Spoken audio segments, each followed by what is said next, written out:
For this week's Word of the Week, we have another request from none other than the Compressor Guru. If you haven't checked out the Compressor Guru's page yet, his YouTube channel, there's a link in the description. Check it out for all things mechanical, practical, sensical, and well presented. So what is his question? The Compressor Guru would like to know, what's the word for unequally yoked in 2 Corinthians 6:14? Another great question, and it's going to require a little bit of a journey. So let's start out. The word that's translated yoke is hozugos in the masculine or tozugon in the neuter, and it's interchanged. Originally, this word referred to the cross beam in a ship. Then it later became a set of a balance or scales, and then it was applied to a yoke, whether that yoke was used by a person, by a single animal, livestock, or by teams of livestock. So let's think about this for a moment. In a ship, this cross beam, this zugos, stretched across from one side to the other. Have you ever seen the movie Ben-Hur, where the slaves are rowing the Roman galleon? Right there, a galley, not a galleon, a galley. The slaves are rowing. If you think about it, if you're in charge of the boat and you're in charge of these slaves, and you put all the big beefy ones on one side and the scrawny ones on the other, the boat is going to roll, right? But you can stand there in the middle and you can disperse the weight. You can seat them according to size until the zugos, the crossbeam, balances.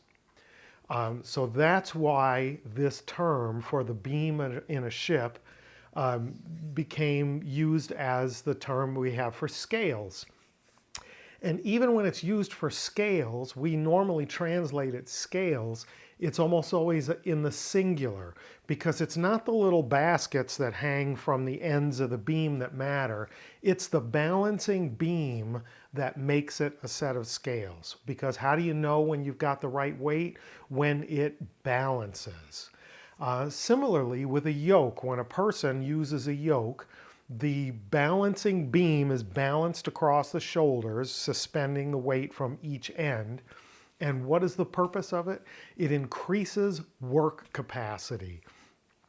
I'm no longer dependent on my grip strength or the size of my hands or how much stuff I can hug or what I can put on my shoulder like this. Now I can carry a greater weight over a longer period of time with less limitations by using this zugos, by using this yoke. It makes me capable of more work over a longer period of time. But think about it. If I have 50 pounds of something to carry and I put 45 pounds on one side and 5 on the other, the zugos isn't very useful, right? Because it has to be balanced to be effective, at least mostly balanced. Otherwise, it's not a very useful tool. Notice that whether it's the beam going across a ship, whether it is the beam from which the scales are suspended, whether it is the beam across your shoulders, whether it is a beam on the back of a beast of burden that's pulling, or on a team of beasts of burden that are pulling a plow or a wagon, a cart, or dragging lumber out of the woods, whatever it may be, at the heart of the idea of this zugos or zugon is balance. That's what makes it useful. That's what gives it its utility and purpose, whether it be in the boat, for weighing things as a scale, or for pulling a load or carrying a burden. Balance is at the heart of this word, zugos or zugon. Let us carry on. The most famous example of this word in the Old Testament is in Daniel chapter 5, verse 7.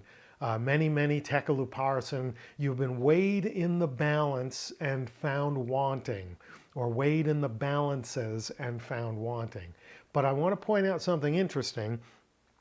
In the Septuagint, it's translated when it says in the balances or in the scales, it's en zugo. So it's a dative case, but it's singular. It's almost always translated singular, not plural, because we don't care about scales in the sense of the two baskets hanging from the beam. It's the beam that is the scale. Hence, it's almost always in the singular. This thing, this balancing thing, whether it's the beam on the ship or the beam on the scales, is the thing that matters. It's the zugos. It's the zugon. Let's carry on and look at New Testament scales. Here in Revelation 6:5 from the ESV with the Koine supplied. When he opened the third seal, I heard the third living creature say, "Come." And I looked, and behold, a black horse, and its rider had a pair of scales in his hand. But notice, what's translated pair of scales is zugon in the singular, because the part that matters is the beam. The part that matters is the balance. Let's move on to the yoke. In the New Testament, the word yoke is always used figuratively. We don't read about it as a literal yoke. It's figurative. And first, we're going to see it as a single yoke used by a person.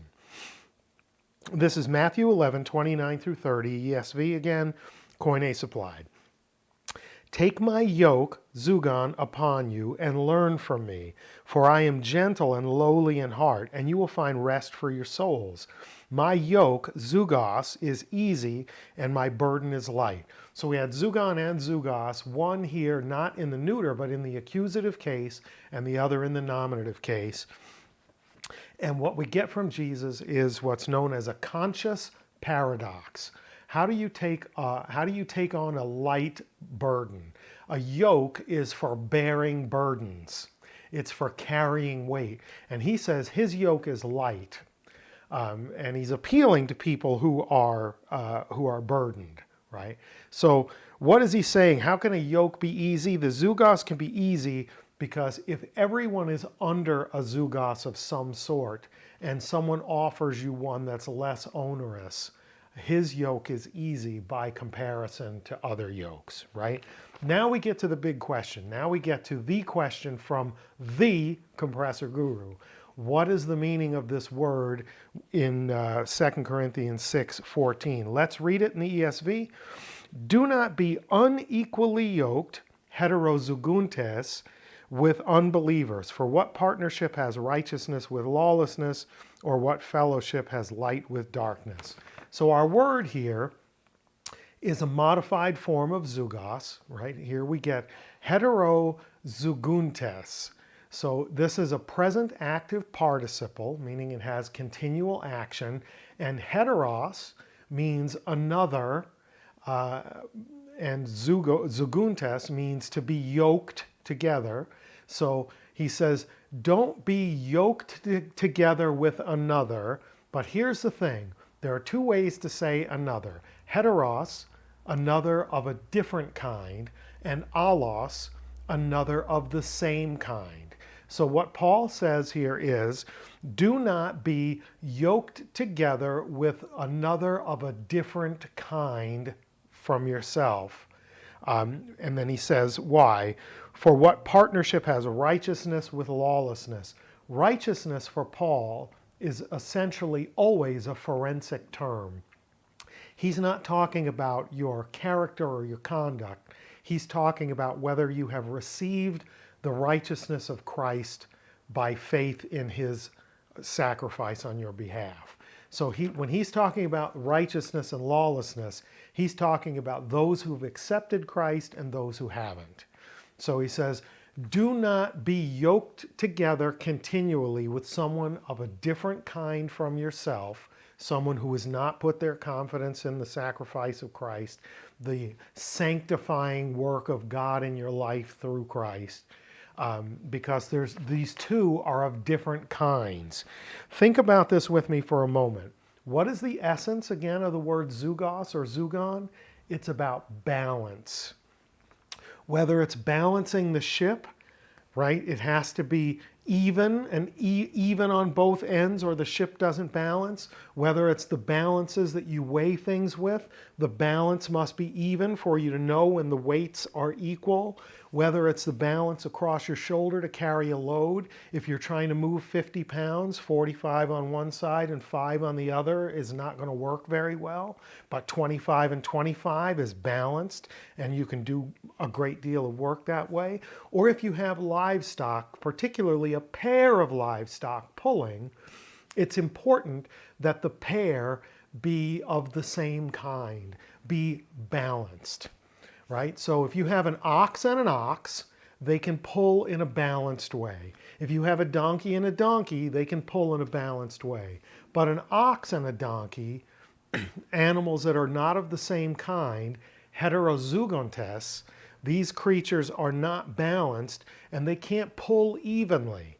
Why does this matter? Well, for starters, in Leviticus 19:19, pairs, forming pairs, teams of livestock that are of different kinds is prohibited. One, it's a metaphor for the covenant people not teaming themselves up with people on the outside. And from a more practical sense, the Old Testament makes a clear stand against animal cruelty. It's not kind to the donkey to pair it with an oxen. It's probably frustrating for the oxen as well, right? So when we see this term and we talk about balance, teaming yourself up with someone of a different kind creates an unbalanced pair. It creates a situation that's not effective, compassionate, kind, or decent. In Europe, not that many years ago, it wasn't uncommon for children to be pulled in carts by dogs, particularly in the sort of Germanic and Slavic nations. So if you think about a cart being pulled by a pair of dogs, let's say you have two good German dogs, two Rottweilers pulling the cart. A pair of Rottweilers can pull the cart beautifully. But if we remove one and replace it with a Chihuahua, this is terrible for the Chihuahua. It's not pleasant for the Rottweiler. And the cart is not being pulled well, right? So an unmatched pairing is unbalanced. It's not good for purpose. It's not fit for purpose. And it's also unkind to the weaker in the match, and it's not so great for the stronger in the match. So listen to what Paul said after that verse 14. Next he says, what accord has Christ with Belial? Or what portion does a believer share with an unbeliever? What agreement has the temple of God with idols? For we are the temple of the living God. So see, he's saying for the church to make an ongoing pairing. He's not talking about interacting intermittently with people on the outside. Remember, it was a present active participle. He's talking about the church or people in the church making an ongoing pairing with people on the outside, people who have not come to faith, people who are believers in other gods, etc. He says that's going to result in an unbalanced partnership, an unbalanced pairing, a team that's ineffective, potentially cruel, and counterproductive. I remember in my pastoring days, I had to have this conversation with young people in particular about evangelistic dating and try and counsel them away from it. Most of them didn't listen because when you're young and you're pumped full of hormones, you want what you want and you don't want to hear that evangelistic dating is almost always doomed from the start. Doesn't mean there aren't exceptions, but the idea that you are going to be in a couple with someone who is significantly different from you in your beliefs, your values, your lifestyle, is not realistic. It's not sensible. And Paul uses strong language and says, like, you're trying to put the temple of God together with idolatry. It's just, this is a bad mix. And that may make some of you uncomfortable, and that's your right to feel uncomfortable. But the message, if we go all the way back to the cross beam in the ship, to the beam that is the balance scales, to the yoke across a person's shoulders, to the yoke that an ox pulls a cart with, to the yoke that pairs teams together. The word zugos, zugon, from whence we get our heterozugontes, is about balance. And an unbalanced pair is to be avoided at all costs. It's not good for those in the pair. It's not effective for pulling or for bearing the load. It's not, it throws everything else out of balance. If you are all the way back to the origin of the word in the boat, nobody wants to be in a boat that's tilted all the time, right? So if heteros means another of a different kind and allos means another of the same kind, Paul says, do not allow yourself, don't put yourself in a position of heterozugontes, of being bound together, yoked together with one of a different kind. Rather, I'm suggesting to you a word that doesn't appear in the New Testament, but pursue allozugontes. Pursue being yoked together with one of the same kind, because there you'll find balance. There you'll be able to pull together evenly. There you'll be able to bear the burdens of life more fully and at greater capacity. To Bud, the compressor guru, I hope that was helpful to you. I hope that answered your question, and I hope it was good for everyone. And I know what will be good for everyone who's watching this is to go check out Bud's channel, The Compressor Guru. Link is in the description. And if this was good for you, like, share, subscribe, all that good stuff. And thank you for checking out my channel. And until next time, Karis Kairene Humi, grace and peace to you.